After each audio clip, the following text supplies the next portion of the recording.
Welcome to the Tune Project. Today I'll be teaching you how to play the tune Black-Eyed Susan or Black-Eyed Susie on the violin, so stay tuned. If you end up enjoying this video and finding it to be helpful, go ahead and give it a thumbs up below, and if you're not yet subscribed to the Tune Project, I post videos just like this one regularly here along with violin tips and techniques, so go ahead and hit that red subscribe button below and the bell so that you never miss when I post a new video. As always, the timestamps are listed below if you'd like to skip around, and if the pacing is a little too slow or fast for you, you can adjust the speed in your video settings. Now grab your fiddle, and let's get into it. This tune is a reel in the key of D major, so make sure you're warmed up in that key, and when you're ready, we'll go ahead and get into this first phrase.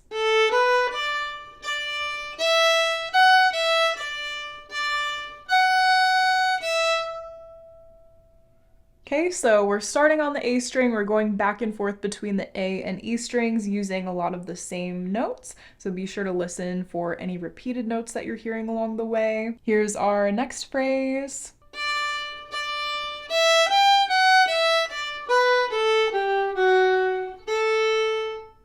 So that time we had a little bit of a broken scale going on. It was a descending scale, but there were a couple of skipped notes in there. So see if you can identify which notes were skipped so that you're able to follow that pattern. The good news is that was the hardest part of the A section. The next two phrases are almost identical to what you just learned. So let's move on to this third phrase, which you should recognize.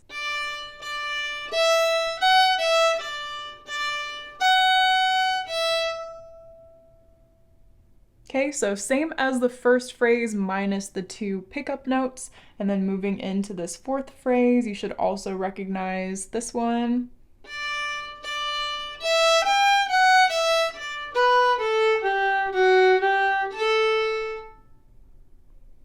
Okay, so the only difference with that one and the second phrase was the last couple of notes. So instead of two quarter notes at the end, we had two eighth notes followed by a quarter note. So hopefully you were able to pick up on that slight rhythm difference there.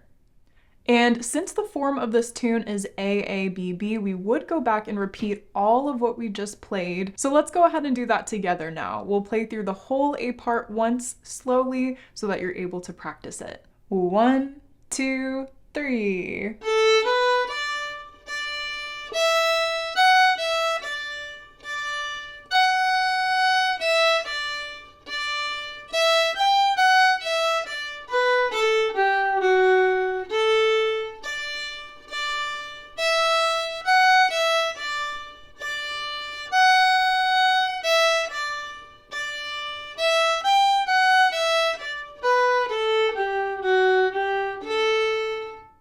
All right, so moving on to this B part, we are starting on the E string. We have some higher notes here, and we're going to be using the fourth finger in this first phrase.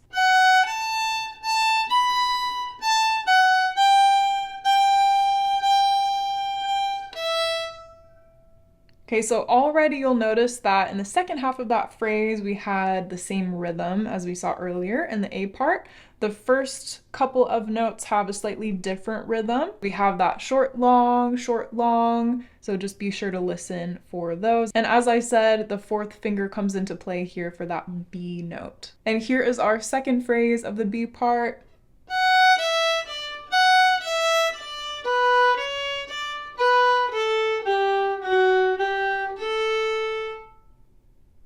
Okay, so I know that sounds like a lot. We had more moving eighth notes going on, but really we're kind of dancing around the same few notes. We're going up and back down, and it's very scalar in nature. So if you can think of it that way and see which notes repeat and which notes are moving in a scale pattern, that will be less overwhelming. Okay, and here is our third phrase of the B part.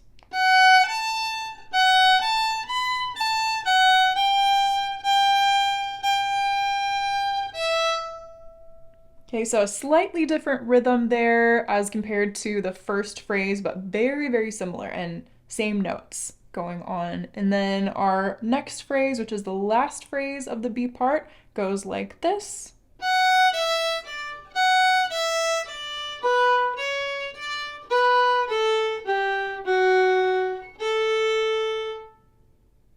Okay, Okay, so of course you probably recognize that as the second phrase of the B part, except we had a slightly different rhythm. So just like in the A part where we had the quarter notes the first time and the eighth notes the second time, for the B part it's sort of the inverse of that, where the first time we have those eighth notes at the end of the second phrase, and then at the end of the fourth phrase we have those quarter notes. Okay, so now that you've learned the whole tune, let's go ahead and play this B part together at a slow tempo. 1, 2, 3, 4.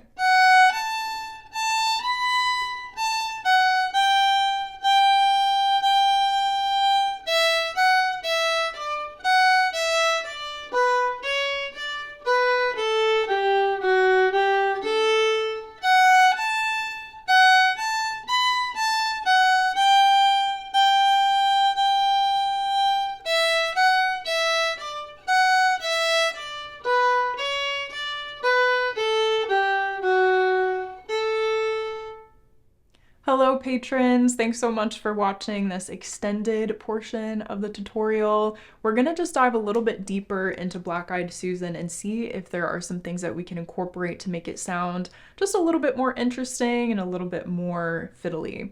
So we're gonna start with this first phrase. I'll go ahead and play it with the ornaments as usual, and then I'll explain what I did.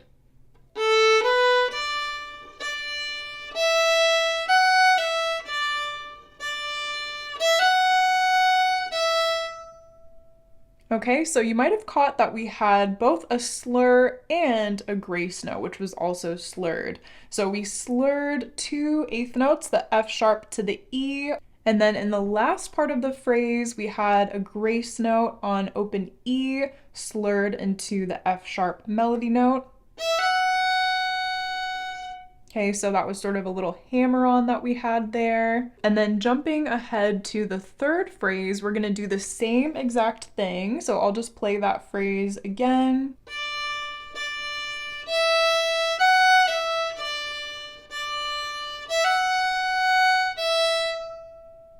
Okay, so same situation, we've got that slur, the 2-note slur, and then the hammer-on toward the end of the phrase.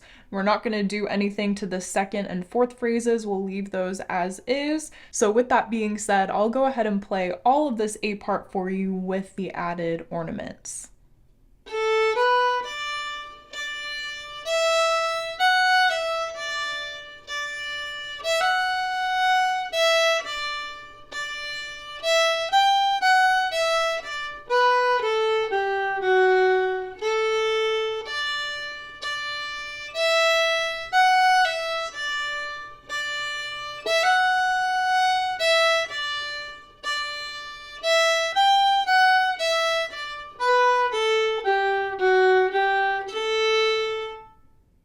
All right, so moving on to this B part, we do have some more slurs that we're going to be incorporating here. So here's our first phrase with some slurs.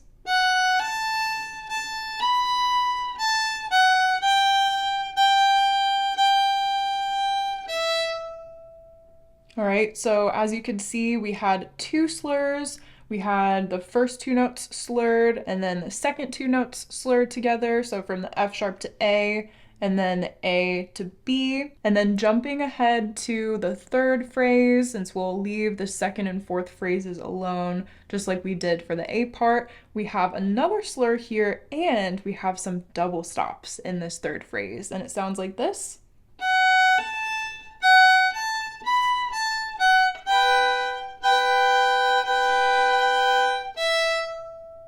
Okay, so we slurred the first 2 notes together, the F sharp to A, and then when we had those G melody notes, those quarter notes, we added a B, a first finger on the A string for a nice G major chord.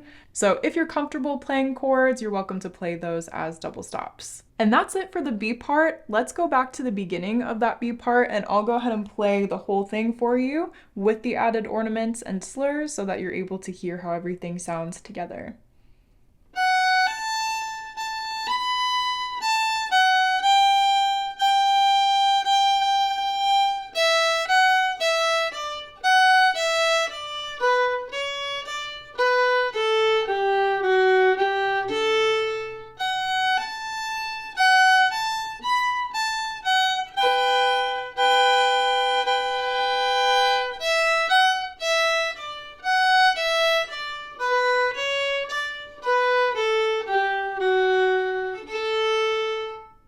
And there you have it. That was all of Black-Eyed Susan along with some added ornaments. I really hope you have fun playing around with this one, and hopefully you're able to use those ornaments that I gave you today as sort of a starting point and build on it on your own and see if you can incorporate some of your own ornaments.